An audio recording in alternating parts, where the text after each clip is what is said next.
NDA తరపు నుంచి కాదు నేను ఇచ్చే స్టేట్మెంట్, ఇది జనసేన పార్టీ తరపు నుంచి ఇస్తున్నాను నేను. ఇది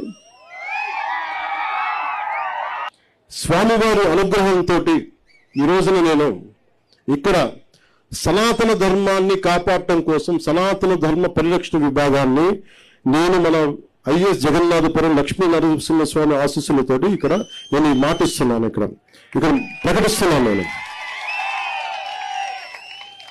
దీని ముఖ్య ఉద్దేశం, జనసేనలోనే చాలా మంది రకరకాలుగా ఆలోచనలు ఉంటాయి. అందరికీ అన్ని ఆలోచనలు, కొందరికి ఒక బలం ఉంటుంది. కొందరు సనాతన ధర్మాన్ని కాపాడటమే చాలా బలంగా ఉంటారు. అలాగే ప్రకృతిని సంరక్షణ కోసం ఎకో వారియర్స్ కావాలి, గ్రీన్ ఆర్మీ, ఇట్లా చాలా విభాగాలు ప్రారంభిస్తున్నాను. కానీ మొదటి విభాగం తాలూకు పేరుని ఈ రోజున స్వామివారి నరసింహస్వామి వారి అనుగ్రహంతో